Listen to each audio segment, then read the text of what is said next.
बकवास मतलब सब्जेक्ट पे बकवास। इन्हें लगे पूछने की किसानों को धरना क्यों हुआ, उससे हमारा मतलब हमको नहीं पता क्यों हुआ। ठीक है ना। और कुछ एक शुरू किया जाए, या तो आप लोग पूछिए ना, फिर हम तो पूछेंगे।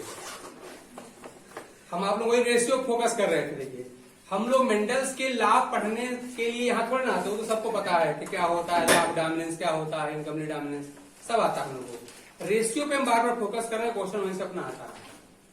तो मैं एक क्लास लिख रहा हूं और उस क्लास के बाद एक जीनोटाइप लिख रहा हूं, उसका प्रोपोर्शन आपको बताना है।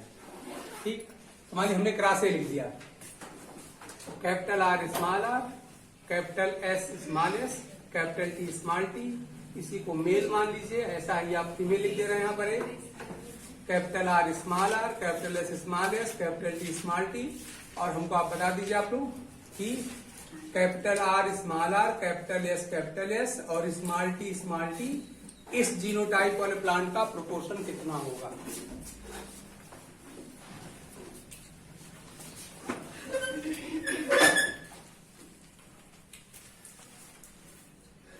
बात समझ आ रही ना। इस क्रॉस से बनने वाले इस जीनोटाइप का प्रोपोर्शन कितना होगा। What would be proportion of plant with this genotype produced by this cross, ऐसे लिखा मिलेगा। एक क्रॉस है, लिखा दिया, लिखने का जरूरत मैंने लिख दिया, इसे क्रॉस लिख भी दिया, और ये आपका जीनोटाइप है, और इसका प्रोपोर्शन आपसे क्वेश्चन आप पूछ लिया हमने।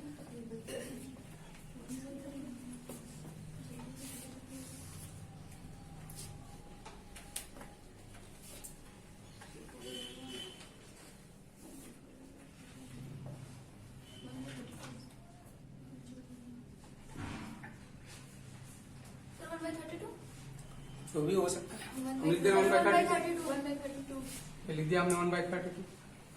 चलिए आपका नेम मान लिया ही है 1/32।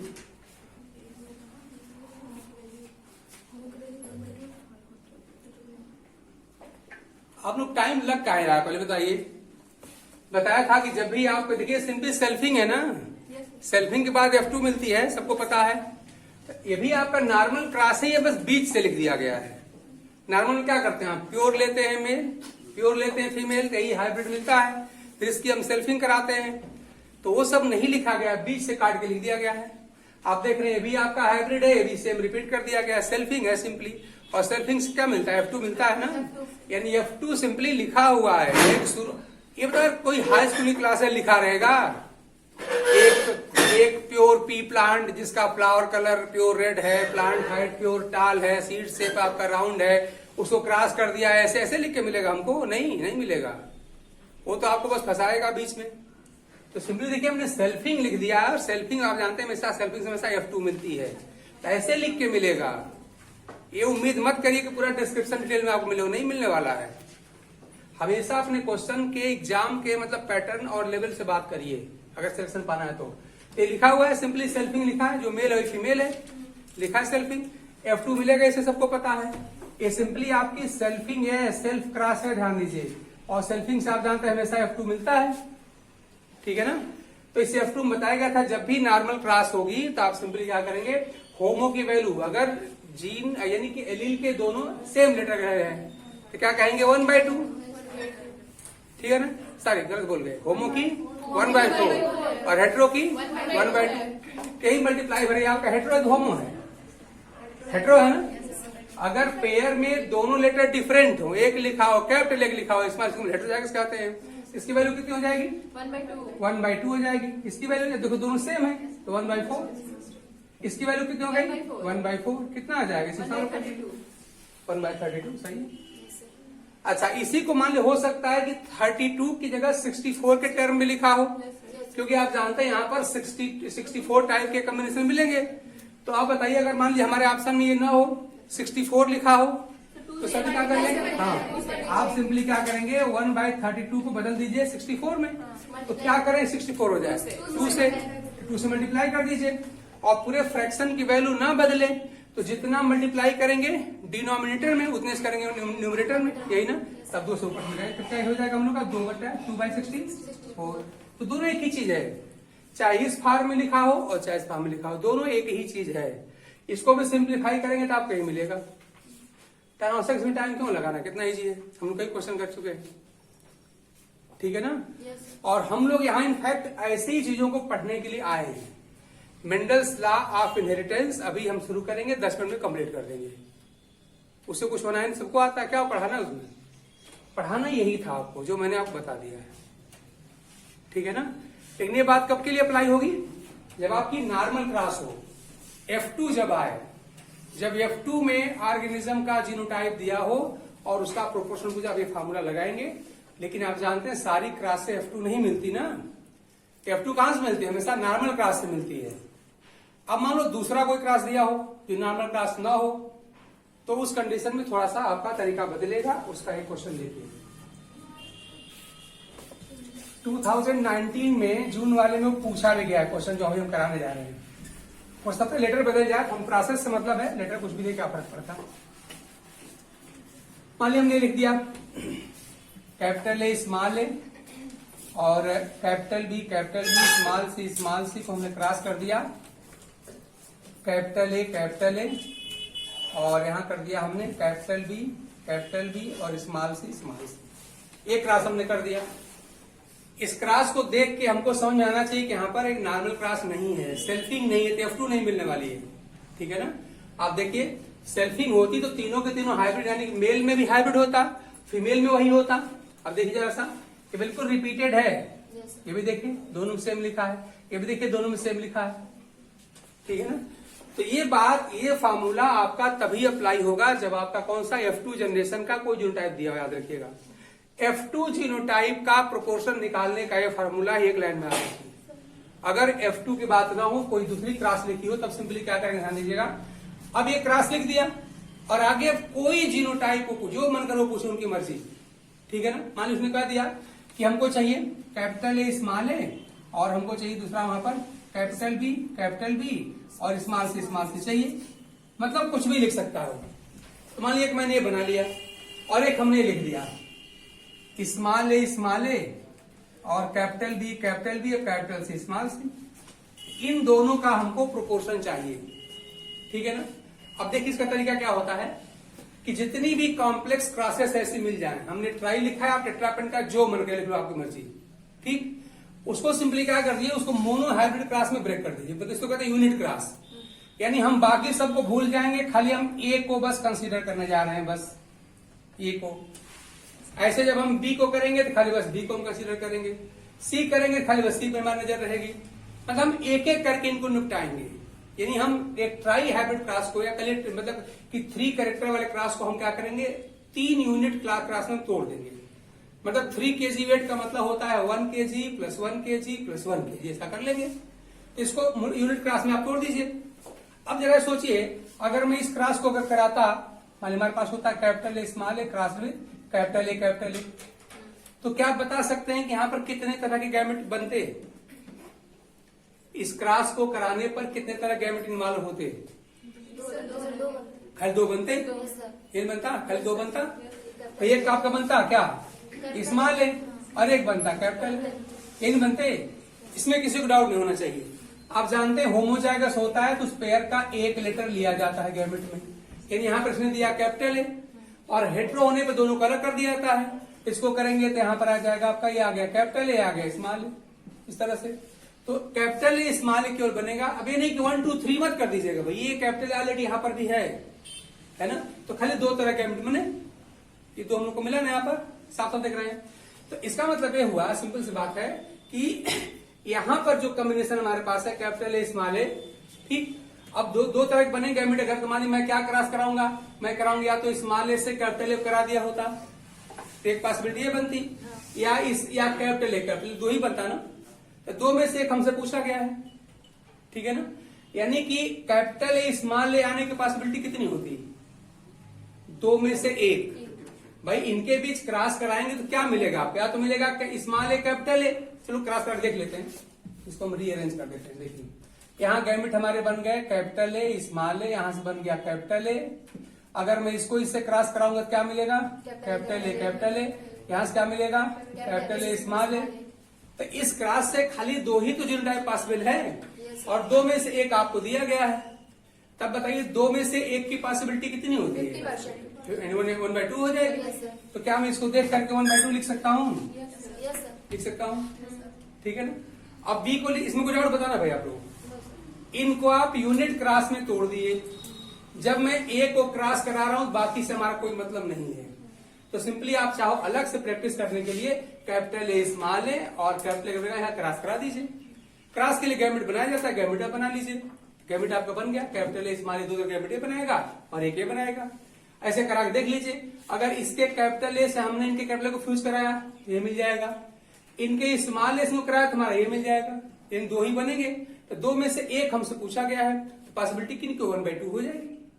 तो ये अगर हम प्रैक्टिस किए रहेंगे तो हमको कराना नहीं पड़ेगा एग्जाम में, हम थोड़ा लिख देंगे 1/2 पॉसिबिलिटीज की होगी। अब ऐसे जरा बी को देखिए, कैपिटल बी अगेन वही बात है। ये भी 2 तरह गैमेट देगा, एक तरह गैमेट देगा ये वाला। अगेन वही बात रिपीट हो रही है, खाली यहाँ पर ए लिखा था यहाँ पे बी लिखा है। इसकी पॉसिबिलिटी कितनी हो जाएगी? अगेन 1/2 हो जाएगी। अब वो होमो हेट्रो मत लगा देना कि होमो की वैल्यू 1/4 वो ये बात दूसरी है। वो खाली F2 जीनोटाइप का प्रोपोर्शन निकालने का तरीका होता है वो, ठीक है ना। हम लोग यहाँ पर कोई F2 जनरेशन नहीं पाए हैं क्योंकि हमारी क्लास ना तो ये नॉर्मल क्लास है ना ही ये सेल्फिंग है। तो इसको आप यूनिट क्लास में तोड़ के ही इस क्वेश्चन को सॉल्व किया जाता है। तो अगेन आप चाहे तो फिर दोबारा ट्राई कर सकते हैं। मैं दोबारा रिवीजन कर देता हूँ। चलिए, हमारे पास अगर एक क्लास है capital B small B cross with capital B, इसमें से को मेल मान लिया, को फीमेल मान लिया, तो ये 2 तरह गैमेट बनाएगा, कैपिटल बी और स्मॉल बी। ये बनाएगा खाली बस हमारा कैपिटल बी। अगर मैंने इनको इनसे फ्यूज कराया तो क्या मिलेगा? कैपिटल बी मिलेगा। और इनको इससे कराया तो कैपिटल बी स्मॉल बी। 2 ही मिलने वाले यहाँ पर भी। और 2 में से 1 हमसे पूछा गया है, तो 2 में से 1 की पॉसिबिलिटी कितनी बनेगी? अगेन 1/2 बन जाएगी। अगेन आप किसकी 1/2 सबको मल्टीप्लाई कर देंगे हम लोग। यहाँ भी 1/2 हो गया। अब स्मॉल सी देखिए जरा सा, वही बात।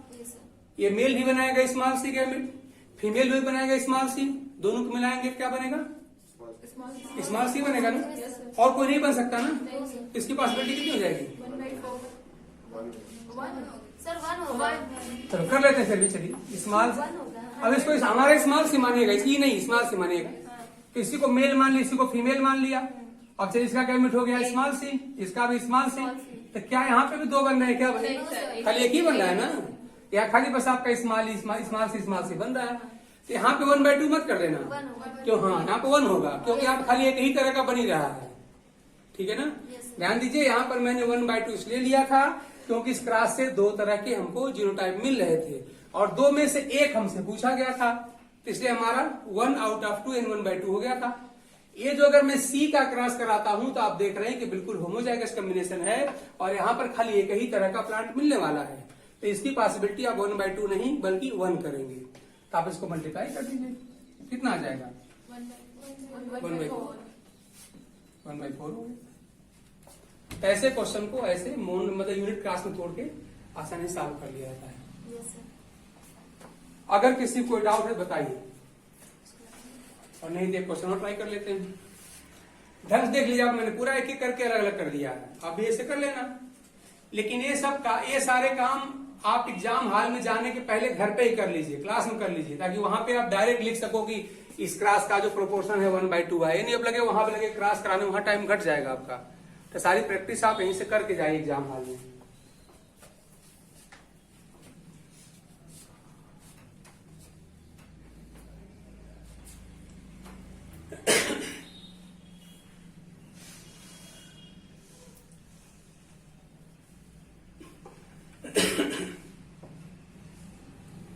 अगर किसी को किसी किस्म का कोई डाउट है तो आप विदाउट हेजिटेशन पूछिए अपनी बात को।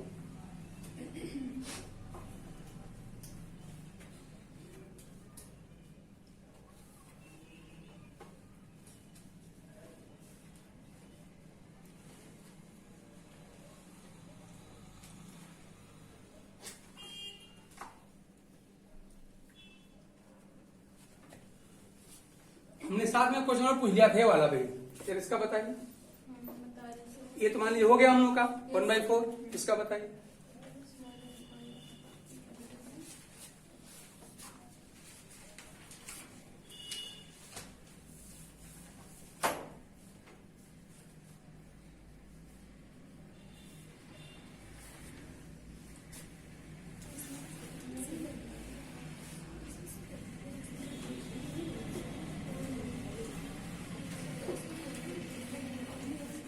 बीबी का बनेगा बस डी और बी का। तो नंबर का जीरो कोई डिजिट होती है ना, Yes, sir. तो जीरो लिखिए। गजब बात है, नहीं कि जीरो होता था, एक लेटर होता तो एक डिजिट जीरो। 1/2। 1/2 होगा इसका। Yes sir. अच्छा चलिए कोई बात नहीं। इसका कितना आ रहा है प्रोपोर्शन? जीरो। और एक बात आज हम नई चीज सीख लिया आप लोगों के माध्यम से कि जीरो इंटू इसका कितना आएगा? ओ सॉरी, जीरो ही होगा सब जीरो ही होगा। गजब बात। थोड़ा डाउट हो गया। अच्छा काहे डाउट है ये बताओ, हम लोग पता नहीं कितने जमाने का। मतलब वो डायरेक्ट आपको बोल दिया तो इसका एक ही होगा, मतलब कुछ होगा ही नहीं। आपके पिताजी आपके टीचर पेपर बनाएंगे? नहीं, मैंने आपको पहले दिन कह दिया था कि एग्जामिनर पेपर बनाएगा निगेटिव एटीट्यूड के साथ। बैठेंगे लोग, ज्यादा सीट रहेगी, कम आपको भगाने बैठा है, आपका वेलकम करने नहीं बैठा है। ना आपके पेरेंट्स बनाएंगे, ना आपके रिलेटिव बनाएंगे, ना आपका टीचर बनाएगा, ना आपके फ्रेंड बनाएंगे। वो आपको किक आउट करने बैठा है, भागो यहाँ से। वो तो जबरदस्ती घर में घुसना है ना हम लोगों को। ध्यान दीजिए आप लोग, अपना एग्जाम नेगेटिव अप्रोच का है, ठीक है ना। वहाँ पे आप जानते हैं सीट्स कम होती हैं, बैठने वहाँ पे एस्पिरेंट ज्यादा होते हैं, तो निगेटिव अप्रोच होता है, मतलब आपको फंसाने की कोशिश कर रहा है, भागिए यहाँ से। जबरदस्ती किसी के घर में घुसना है तो हमको ज्यादा पावर चाहिए, तो वही हम लोग कर रहे हैं। तो आपको साफ साफ दिखाई पड़ रहा है कि चलिए इनसे तो इस्माइल मिल जाएगा मिड, इनसे तो इसमें इस्माइल कहाँ भाई?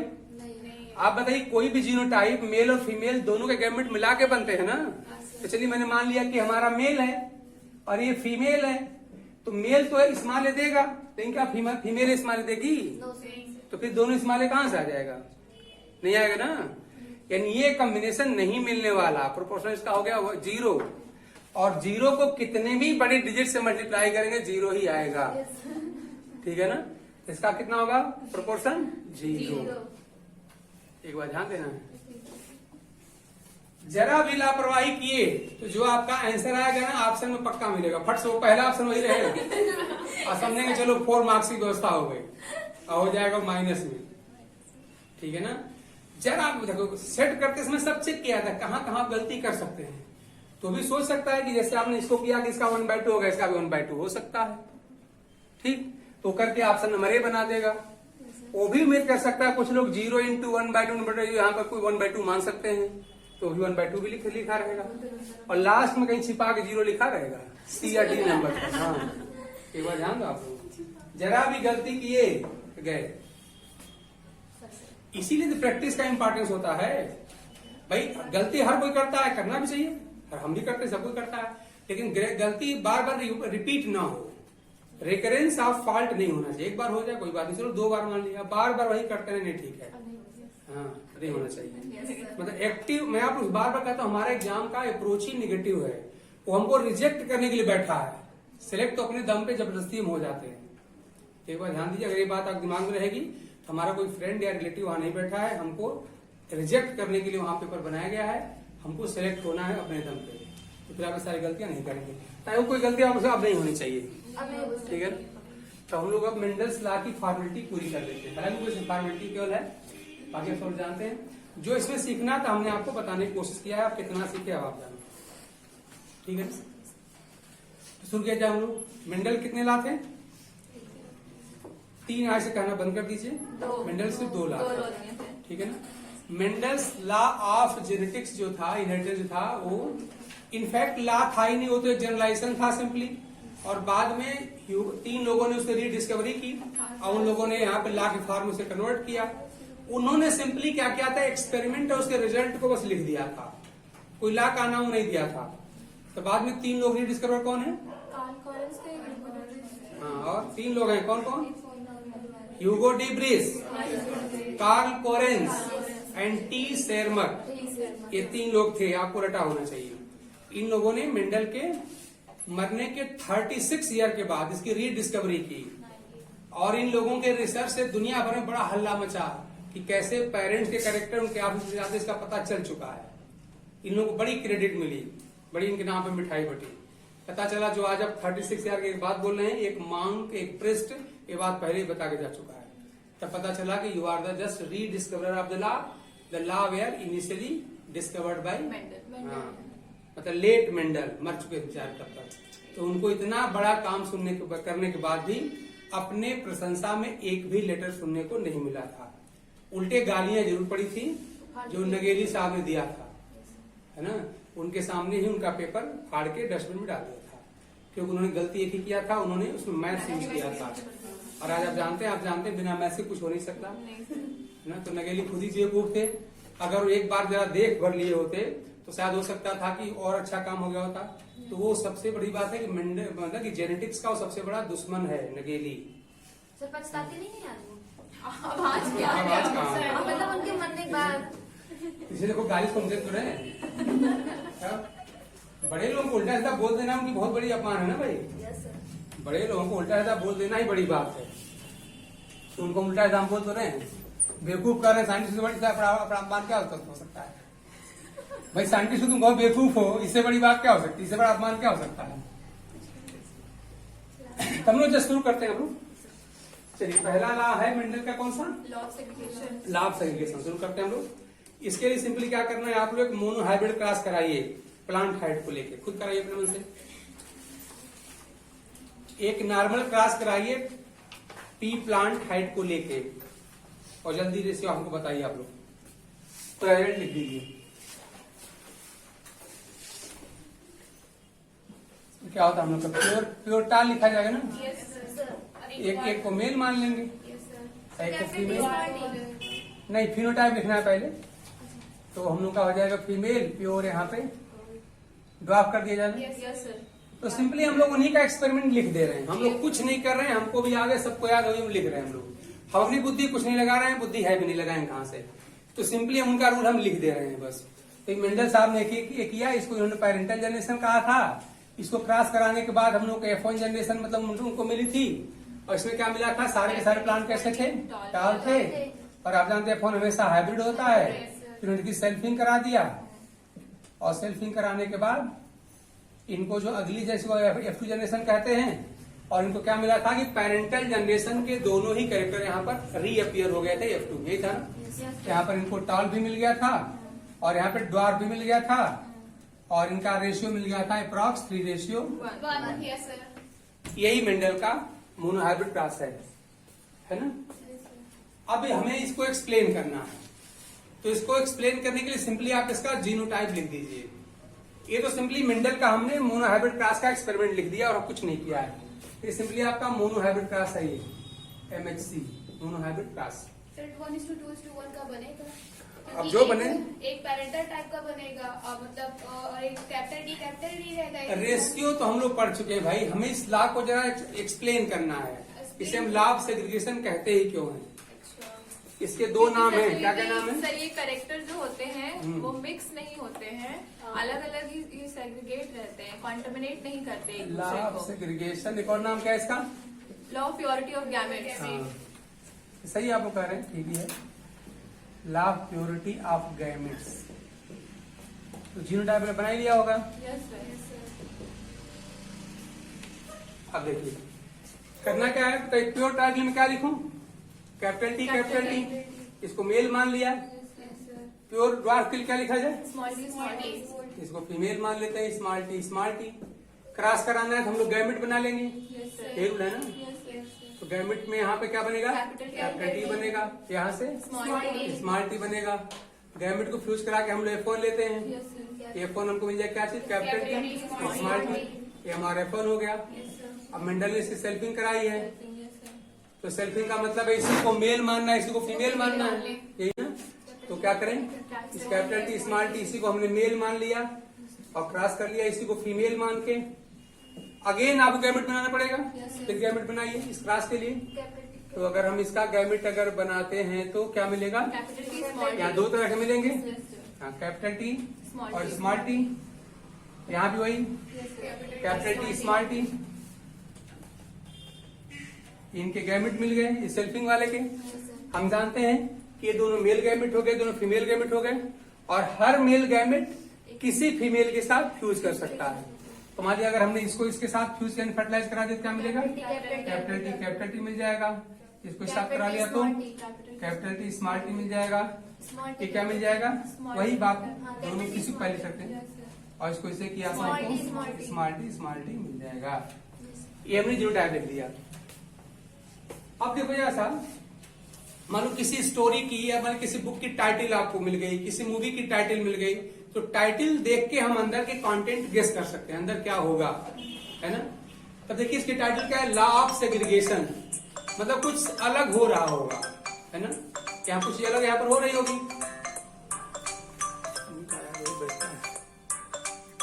कहाँ है तो अब देखिए सेग्रीगेशन, इसका नाम लॉ ऑफ सेग्रीगेशन क्यों है, तो लग रहा है कोई चीज सेग्रीगेट अलग हो रही होगी, है ना। हिंदी में इसका नाम था ना पृथक्करण का नियम, कोई चीज पृथक हो रही, कुछ अलग हो रही होगी, ठीक है ना। और वो आपको साफ साफ दिख रहा है कुछ अलग हो रहा है, और वो ये है कि आप देख रहे हैं कि यहाँ पे ये दोनों एलील पेयर में हैं, लेकिन जब गैमेट बना होगा तो अलग अलग हो गए होंगे। यहाँ पे और क्लियर दिखाई पड़ रहा है कि पेरेंट प्लांट में इस F1 जनरेशन के हाइब्रिड प्लांट देख रहे हैं कि allele for dominant character and allele for recessive character दोनों एक साथ हैं, लेकिन जब गैमेट फॉर्मेशन की बात है दे got segregated, separated and enter in separate gametes, ठीक है ना। ऐसा क्यों होता है, क्यों सेग्रीगेट हुए, क्योंकि गैमेट फॉर्मेशन किसमें हुई होगी, मियासिस, और मियासिस में आया होगा एनाफेज।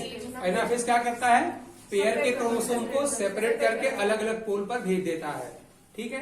तो इसको सेग्रीगेशन क्यों कर रहे हैं, तो आप कहेंगे इन F1 hybrid although alleles of both the dominant and recessive character are present together, but during the formation of gamete they got separated, they got segregated entering in separate gametes. और ऐसा क्यों हुआ, आप देख ही रहे हैं क्यों हो रहा है, कोई विशेष सेग्रीगेशन क्यों हुआ, सेग्रीगेशन क्यों हो रहा है, क्योंकि आप कहेंगे during the formation of gamete, yes, meiosis takes place and during anaphasic, यानी during anaphase of meiosis paired chromosomes got separated and move just opposite pole, इसलिए यहाँ पे सेग्रीगेशन हो गया है, इसी इसका नाम लॉ ऑफ सेग्रीगेशन है, ठीक है ना। तो आपको ऐसे समझना है कि इसका नाम लॉ ऑफ सेग्रीगेशन क्यों है, आप कैसे बताएंगे कि देखो भाई यहाँ पे दो कंट्रास्टिंग कैरेक्टर के एलील साथ साथ हैं, लेकिन जब गैमेट बनने का समय आया तो अलग अलग होकर के अलग अलग वो गैमेट में एंटर कर गए। कैपिटल टी कहीं और गया तो स्मॉल टी कहीं और गया, दोनों अलग अलग हो गए। तो कुछ ऐसा मतलब इसका आ जाइए, इसके साइटोलॉजिकल एक्सप्लेनेशन पर आइए कि व्हाई डू दिस हैपन, ऐसा क्यों हुआ, क्यों ऐसा होता है। हाँ तो क्योंकि मियासिस यहाँ पर होती है और मियासिस पेयर के क्रोमोसोम को अलग अलग कर देती है। तो कैपिटल टी आपका एक क्रोमोसोम पर रहा होगा, स्मॉल टी दूसरे क्रोमोसोम पर रहा होगा, आज जब एना खिजाया होगा तो क्रोमोसोम अलग अलग हो गए होंगे, इसीलिए यहाँ पर एलील्स भी अलग अलग हो गए और इस तरह गैमेट हमारे कैपिटल टी स्मॉल टी वाले बन गए। मतलब इनके साइटोलॉजिकल एक्सप्लेनेशन पे फोकस करना है, बाकी तो हम लोग हाई स्कूल में पढ़े थे तो, ठीक है ना। अच्छा, दूसरा इसका नाम क्या है, law of purity of gamete. ये क्यों है, तब देखिए अगर एक ही सेल में एक जीन के दोनों कंट्रास्टिंग एलील प्रेजेंट हो तो हाइब्रिड होता है। यानी मान लीजिए मैं कहूं ये हमारा कोई सेल है, इसका न्यूक्लियस है, यहाँ पे कैपिटल टी है, ये हाइब्रिड है कि प्योर है, प्योर है, क्योंकि देखिए इसके दो एलील हैं, एक है कैपिटल टी एक है small T, one is allele for tall plant height, other is for dwarf plant height. आप देख रहे हैं कि ओनली वन एलील यहाँ पर है, उसके कितने डोज से मतलब नहीं, हमको टाइप देखना है, नंबर नहीं हो, just count the type not the number. तो टाइप खाली कैपिटल टी है, ठीक। ऐसे में लिख दें कि यहाँ पे लिखा है मान लीजिए स्मॉल टी, ये कैसा है, ये भी प्योर है, अगेन प्योर है, लेकिन वे लिख मान लीजिए ऐसा कैपिटल टी तब टॉल है, ये तो खैर प्योर है ही है, नहीं प्योर हाइब्रिड की बात करिए। स्मॉल टी बात करें तो अगेन प्योर है, ठीक। लेकिन अगर कैपिटल टी स्मॉल टी है तब क्या हो जाएगा, हाइब्रिड हो जाएगा। यानी हाइब्रिड होने की क्या जरूरी है कि both the contrasting alleles of A gene must be present together, दोनों साथ साथ होना चाहिए, तभी इसको हम कहेंगे हाइब्रिड, अदरवाइज हम इसको सबको प्योर ही कहते रहेंगे, ठीक।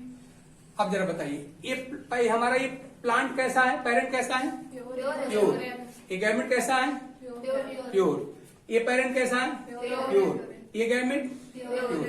तो एक क्रॉस है हमारे पास है, एक क्रॉस यहाँ पे सेल्फिंग वाली क्रॉस है, ये पेरेंट कैसा है, हाइब्रिड, ये गैमेट कैसा है, प्योर। ध्यान इस बात को, कि जब प्लांट प्योर था तब तो गैमेट प्योर था ही, जब इस सेल्फिंग के समय प्लांट हमारा हाइब्रिड था तब भी गैमेट प्योर है, यानी gametes are always pure. May the parent plant be pure और हाइब्रिड, चाहे पेरेंट कैसा भी हो जाए, चाहे वो प्योर हो और चाहे हाइब्रिड हो, गैमेट तो हमेशा ही प्योर होते हैं।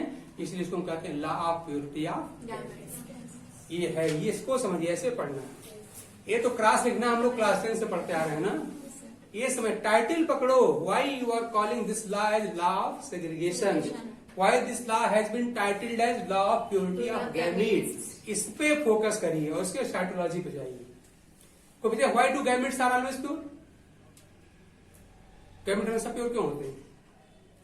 Because during formation of gamete meiosis takes place and it separates the two alleles towards opposite pole। यही होता है ना, याद करिए। हाइब्रिड प्लांट था तो गैमेट प्योर कैसे हो गए भाई? क्योंकि इसको बनते समय हो गई थी मियासिस, और मियासिस का हम रूल जानते हैं कि मियासिस में एनाफेज आएगी और पेयर के एलील का अलग अलग कर देगी। तो जब अलग अलग कर देगी तो क्या जो गैमेट यानी जो गैमेटिक सेल बनने वाली है, क्या दोनों इकट्ठे वहां एंटर कर सकते हैं? कभी नहीं। इसलिए गैमेट हमेशा ही प्योर होते हैं, ठीक है ना। ये होता है। एक क्वेश्चन पूछा गया, hybrid gametes can be produced by the process of, तो आपका आंसर है नॉन डिसजंक्शन। हमने वर्ड आपको बताया था। कभी कभी ऐसा होता है कि पेयर के क्रोमोसोम अलग ना होकर के दोनों एक ही पोल पे चले जाते हैं। तब बताइए, अगर ये देखिए, अगर ये सेपरेट हो गए, एनाफेज हुआ, सपोज करिए हम कहें, मान लीजिए यहाँ पर ऐसे हम मेटाफेज की फिगर बना लें। ये मान लीजिए हमारा यहाँ पर इस तरह से एक क्रोमोसोम पर हमारा जीन पार्ट टाल प्लांट हाइट है और अगले पे gene part dwarf plant height, ऐसा हो गया। और ये मान लीजिए इस पर जीन पार्ट, मान हमने यहाँ दो पेयर ले रहे हैं, इस पर gene part round seat shape है, इस पर जीन पार्ट रेंगुलर शेप है, ठीक। तो नॉर्मल बात है कि जब एनाफेज आएगी तो आपके क्रोमोसोम क्या हो जाए, अलग हो जाना चाहिए। यानी जिस तरफ जाएगा एक क्रोमोसोम बियरिंग कैपिटल टी, अब उस साइड में क्रोमोसोम बियरिंग स्मॉल टी नहीं जाना चाहिए, है ना। हमेशा अलग अलग होते हैं, ये चीज यहाँ पर होती है। तो इसको हम कहते हैं डिसजंक्शन। अगर पेयर के क्रोमोसोम सेपरेट होकर अलग अलग पोल पर जाएं, इसको कहते हैं डिसजंक्शन। लेकिन कभी कभी ऐसा भी होता है कि पता चला कि पेयर के दोनों ही क्रोमोसोम सेम पोल पर चले गए। ध्यान देने इस बात का, जिस पोल पे गया क्रोमोसोम बियरिंग कैपिटल एस, उसी पोल पे चला गया क्रोमोसोम बियरिंग स्मॉल एस। जब पेयर के दोनों क्रोमोसोम एनाफेज में सेपरेट ना हो, दोनों ही सेम पोल पे चले जाए, ही कहलाता है डिसजंक्शन। उल्टा बोल गए, नॉन डिसजंक्शन। ये है डिसजंक्शन और ये है नॉन डिसजंक्शन। तब बताइए कि अब जो यहाँ पर गैमेट बनने वाला है, क्या वो हाइब्रिड फार सीड शेप नहीं हो जाएगा? हो जाएगा, ठीक है ना। और इसीलिए एन्यूप्लैडी बनती है, इसीलिए सिंड्रोम्स बनते हैं, ठीक है, ध्यान दीजिए इस बात का। तो नॉर्मली हम लोग चूंकि एक्सेप्शन कोई बात हम लोग कर नहीं रहे हैं, हम लोग सब नॉर्मल बात कर रहे हैं। मेंडल के समय इसकी कोई डिस्कवरी हुई नहीं थी, तो जब तक मेंडल्स लॉ पढ़ेंगे तब तक इस तरह कोई बात हम नहीं कर रहे हैं। लेकिन चूंकि आगे हमको पढ़ना है, इसलिए हमने आपसे कहा था कि स्टडी में आप पढ़िए कायदे से। मेंडल्स लॉ का साइटोलॉजिकल एक्सप्लेनेशन पढ़िए। Why do gametes are always pure? तो आप कहेंगे during formation of gamete meiosis takes place and meiosis separates the pair alleles, ठीक है ना, मेकिंग या ensuring their entrance into different gametes. इस समय यही है, यही फिगर आप बना लीजिए अपने समझने के लिए कि ये पूरी फिगर हमने यहाँ पे बना लिया। ये मेटाफेज की फिगर है, एनाफेज आई तो क्या किया इसने, अलग अलग कर दिया। कैपिटल टी गया एक पोल पे, स्मॉल टी गया दूसरे पोल पर, ठीक है, अलग अलग हो गए। और इसी सेग्रीगेशन का ही रिजल्ट, इसी को सेग्रीगेशन कहा भी जाता है ना। आप उस वर्ड को ढूंढने के लिए यहाँ पहुंचे, इसे लाभ सेग्रीगेशन क्यों कहा गया? क्योंकि गैमेट बनाते समय देखिए, पेरेंट में भले ही दोनों एक साथ थे, लेकिन जब गैमेट बना तो इनका सेपरेशन एंड सेग्रीगेशन हो गया। और इसी segregation is actually responsible for purity of gamete. अगर ये गैमेट का, अगर ये क्रोमोसोम का सेग्रीगेशन न हुआ होता, अगर दोनों सेम पोल पर चले गए होते, जिसको हम लोग नॉन डिसजंक्शन कहते हैं, तो आपका जो गैमेट है, जो सेल है, वो एटलीस्ट इस कैरेक्टर के लिए हाइब्रिड हो गई होती, ठीक है ना। याद रखिएगा, अगर डिसजंक्शन हुआ तो गैमेट हमेशा प्योर होंगे, बट अगर वन और मोर क्रोमोसोम के लिए अगर हो गया, नहीं उल्टा हम बोल रहे हैं, ये क्या हमारा है, डिसजंक्शन, तो नॉर्मल मिलता। और अगर होता नॉन डिसजंक्शन तब क्या हो जाता, तब जिस क्रोमोसोम का हो जाता नॉन डिसजंक्शन, उसके लिए हमारा गैमेट हो जाता हाइब्रिड, ठीक है ना। ये बात ध्यान दीजिएगा ढंग से आप लोग। और इसी से अनबैलेंस्ड गैमेट का फॉर्मेशन भी होता है। पता चला कि अगर ऐसा हमने जीनोटाइप मान लिया तो पता चला कि इस पोल पर जो गए इनसे बनने वाले गैमेट में कितने क्रोमोसोम आ गए? 3 आ गए। एक आ गया कैपिटल टी वाला और 2 आ गए हमारे स्मॉल एस मतलब एस वाले। 3 आ गए। और यहाँ पे कितना मिलेगा? खाली स्मॉल टी मिलेगा। तो हम तो रूल पढ़े थे कि out of 4 chromosomes 2 will enter in 1 gamete while remaining 2 will enter in other gamete। ऐसा हम पढ़े थे कि 4 मतलब 2 + 2 होने वाला है। यहाँ क्या हो गया? 3 + 1 हो गया। इसी को हम लोग अनबैलेंस्ड गैमेट भी कहते हैं। तो अनबैलेंस्ड गैमेट कैसे बनते हैं? By the process of non disjunction of chromosome during meiotic anaphase. याद रखिएगा, मियाटिक एनाफेज के समय अगर ये हो गया मतलब नॉन डिसजंक्शन हो गया तो हमेशा अनबैलेंस्ड गैमेट बनेंगे। और उस कंडीशन में जो गैमेट बनेगा वो सर्टेन कैरेक्टर के लिए हाइब्रिड हो जाएगा। ठीक है ना? ये बात आपको ढंग से समझना। ये नहीं बेटो हाई स्कूल चीज कुछ ही नहीं, ये बात आपको मतलब इसकी साइकोलॉजी आपको पढ़नी थी, आपका लेवल है। हो जाएगा? तो बुझाएगा the event which is responsible for forming the unbalanced gamete or gametes hybrid for 1 or more character. उस इवेंट का क्या नाम है? Non disjunction. तो डिसजंक्शन नॉर्मल प्रोसेस है और नॉन डिसजंक्शन एबनॉर्मल प्रोसेस है। ठीक है ना? इसी से होता है क्रोमोसोमल म्यूटेशन ना, इसी से होता है। अगर अब कोई डाउट हो बताइए। अब रेशियो आप निकाल लिए तो उनको प्रैक्टिकली मिला था, अब यहां से आप निकाल सकते हैं थ्योरेटिकली भी। कैसे मिलेगा देखिए, फिनोटाइप निकालिए। इन तीनों का ही फिनोटाइप क्या होगा? फिनोटाइप टाल होगा। देखिए ये भी टाल होगा हम लोग का, प्योर टाल है। ये दोनों हाइब्रिड टाल है, ये भी टाल है, ये भी टाल है, हाइब्रिड टाल है। और ये हमारा क्या होगा? ड्रॉप होने वाला है। तो फिनोटिपिक रेशियो आपको क्या मिलेगी? दिखाई पड़ रही है। आउट ऑफ 4 3 हो गया हमारे पास टाल। तो इसलिए फिनोटिपिक हम लोग होती है 3:1 होती है। और जीनोटिपिक साफ साफ दिखाई पड़ रहा है। इसमें डिफरेंस है। ये हमारा क्या है? प्योर टाल है, होमोजाइगस है। और ये हाइब्रिड टाल है मतलब हेट्रोजाइगस है। तो 1:2 और 1। इसे जीनोटिपिक हम लोग रेशियो हो जाती है 1:2:1 और फिनोटिपिक हो जाती है 3:1। ये बात हम लोग जानते थे। इस पे फोकस करिए, cytological basis of Mendel's law. Gamete pure होते हैं, क्यों प्योर होते हैं, किस कंडीशन में हाइब्रिड भी हो सकते हैं, ये सारी बात हमने बताने की कोशिश किया है। यही अपना लेवल है, ये सब तो टेंशन पड़ते आ रहे हैं। ये तो क्या बताना था, क्लियर है ना? इसे हम law of purity of gamete क्यों कहते हैं? Because gametes are always pure, may the plant be pure और हाइब्रिड। ये प्लांट आपका प्योर था फिर भी गैमेट प्योर, और हाइब्रिड है फिर भी गैमेट प्योर। तो गैमेट तो हमेशा ही प्योर होते हैं, चाहे पेरेंट्स हमारे प्योर होते हो चाहे हाइब्रिड होते हो। अभी प्योर होते क्यों हैं तो पूरी प्रोसेस बताइए। Because during the formation of spores and gametes in higher plant animal meiosis takes place and meiosis makes the ensure the separation of paired chromosome during anaphase. ठीक है ना? इसलिए गैमेट हमारा प्योर हो जाता है। आई होप कि अब किसी प्रॉब्लम होना नहीं चाहिए। ठीक है ना? अब तुम लोग किसी पढ़ाई में ये कहानी में पता नहीं हुआ हो गया मेंडल्स लॉ, नहीं, ये बताना है। पहले खुद से पूछिए इसकी टाइटल ये क्यों रखी गई है, लॉ ऑफ फ्यूजन क्यों है। तो कुछ सेग्रेट हो रहा है, कुछ यहाँ सेपरेट हो रहा है। क्या सेपरेट हो रहा है ये दिखाई, देखो सेपरेट हो तो रहा है। अब फिर अगर लेवल ठीक ठाक हो बच्चे का तो इसको उठा करके फिर यहाँ ले जाओ कि देखो ऐसा ये सेपरेशन कब हुआ होगा, किसके बनते समय मियासिस हुई होगी, और मियासिस में आया होगा मेटाफेज, उसमें इस तरह का फिगर बना होगा, मतलब पेयरिंग यहाँ पर जैसे क्या कहते हैं इसको स्पिंडल कहते हैं, स्पिंडल बना होगा, इक्वेटर पे क्रोमोसोम अरेंज हुए होंगे, जब एनाफेज आई होगी। तो अभी भी ढंग से एक्सप्लेन्ड नहीं है कि क्यों यहाँ पर सेपरेशन होता है। अब कॉपी चॉइस फिर दी गई है, अब पता है आप लोग पढ़ेंगे, आपसे ऐसे पढ़ाएंगे, बट अभी बहुत एक्सप्लेनेशन नहीं कि क्यों यहाँ पे हो जाता है फोर्स ऑफ रिपल्सन जनरेट। तो यहाँ फोर्स ऑफ रिपल्सन यहाँ जनरेट करता है और दोनों अपोजिट पोल पे चले जाते हैं। रिजल्ट ये होता है कि दोनों चले जाते हैं अपोजिट पोल पर। और याद रखिए मियासिस का एक नाम रिडक्शनल डिवीजन भी है, और रिडक्शन कहने का यही रीजन है, याद रखिएगा यहाँ पर। ठीक है ना? कि इनफैक्ट क्या होता है कि एक क्रोमोसोम के 2 क्रोमेटिड, वर्ड ध्यान दो, एक क्रोमोसोम के 2 क्रोमेटिड अगर सेम पोल पे जाएं तो रिडक्शन होता है। ठीक है ना? कुछ लोग कहते हैं chromosome number are reduce to half, बकवास, ये नहीं है। मियासिस को हम रिडक्शन क्यों कहते हैं? Because both the chromatids of a chromosome go together same pole. बोले होता है कि नहीं होता है? नहीं क्लियर आप लोगों का?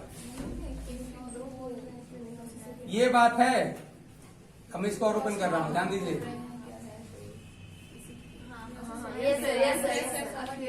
ठीक है ना? क्या मियासिस फर्स्ट के एनाफेज फर्स्ट में सेंट्रोमियर डिवाइड करता है? नहीं डिवाइड करता है। याद करिए, नहीं डिवाइड करता है। इसलिए पूरा का पूरा क्रोमोसोम अपने दोनों ही क्रोमेटिड के साथ सेम पोल पर जाता है। याद रखिए आप लोग, ये सेंट्रोमियर डिवाइड नहीं करता है मियासिस एनाफेज में, याद रखिए। ठीक है ना? इसलिए एक क्रोमोसोम की दो क्रोमेटिड हो गई ना, ये इनको कहते हैं सिस्टर क्रोमेटिड। तो दोनों सिस्टर क्रोमेटिड यहाँ पे अलग होती ही नहीं है, ये दोनों जाती हैं सेम पोल पर। तो ऐसा डिवीजन जिसमें एक क्रोमोसोम की दोनों ही जो सिस्टर क्रोमेटिड्स हैं सेम पोल पर जाएं, उसे कहते हैं रिडक्शन डिवीजन। क्योंकि ऐसा करेंगे तभी क्रोमोसोम का नंबर हाफ होगा, तभी तो दो में से एक चला जाएगा, पूरा क्रोमोसोम यहाँ और एक चला जाएगा। हाँ, याद रखिए। रिडक्शन का मतलब क्या होता है? Two sister chromatids of a chromosome are not separated and go to same pole. ये सेपरेट नहीं होती हैं। क्यों नहीं होती हैं? सेंट्रोमियर डिवाइड नहीं करता है, इसलिए दोनों सेम पोल पर जाती हैं। इसे आप कहते हैं रिडक्शन डिवीजन। और माइटोसिस को इक्वेशनल क्यों कहा जाता है? क्योंकि वहां पर ऐसा होगा, ध्यान दीजिए, फिगर आपने वहां पर पढ़ा होगा। हम लोग पढ़ते कम होना प्रॉब्लम नहीं है। अगर यही फिगर अगर होती हमारे माइटोसिस, क्या होता वहां पर कि माइटोसिस के एनाफेज में सेंट्रोमियर डिवाइड हो जाता है। याद करिए, अब ये सेंट्रोमियर डिवाइड हो जाएगा और इनके बीच तुरंत अपीयर हो जाएगा फोर्स ऑफ रिपल्सन। तब एक सिस्टर जाएगी इधर और एक सिस्टर जाएगी इधर। ठीक है ना?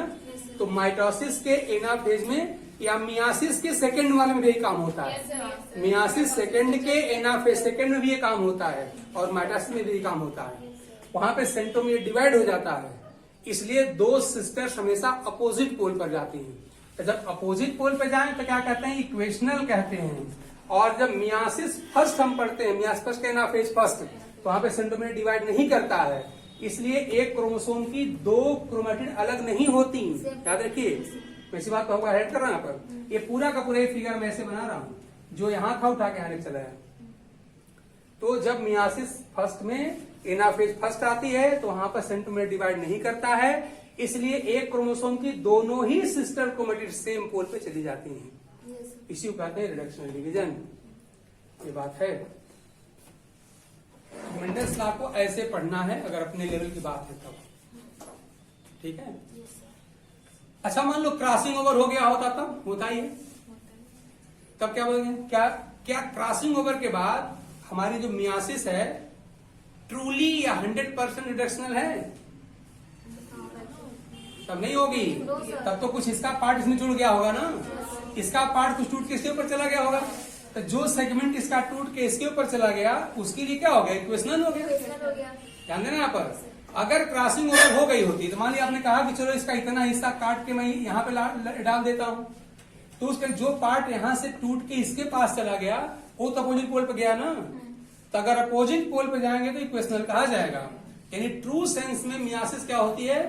पार्टली रिडक्शनल होती है और पार्टली इक्वेशनल होती है। क्यों? क्रॉसिंग ओवर हो जाता है और क्रॉसिंग ओवर इनका हिस्सा काट के दूसरे क्रोमोसोम पे भेज देता है। इसलिए जो पार्ट यहां से कट के यहां चला गया क्रॉसिंग ओवर में, उसके लिए हो गया क्या? इक्वेशनल। और बाकी जो एक साथ गए उनके लिए रिडक्शनल। इतनी बात याद रखिए कि दोनों सिस्टर क्रोमेटिड अगर सेम पोल पे जाती हैं, साथ साथ रहती हैं, उसे कहते हैं रिडक्शनल। अगर अपोजिट पे गए तो कहते हैं इक्वेशनल। ये सारी बात आपको मैंने बता दिया, अपने मियासिस को पढ़िएगा। ठीक है ना? ये अपना लेवल है भाई। मतलब cytological basis of Mendel's law आपको पढ़ना चाहिए। ठीक है? हाँ। अगर किसी को पूछना है पूछते रहिए आप लोगों को, अगर कोई डाउट हो। भाई आप लोग अपना लेवल रीसेट करो अपने एग्जाम के हिसाब से। आप थोड़ा पढ़ना लिखना शुरू करो। आप लोग पढ़ लिख नहीं रहे हो अभी।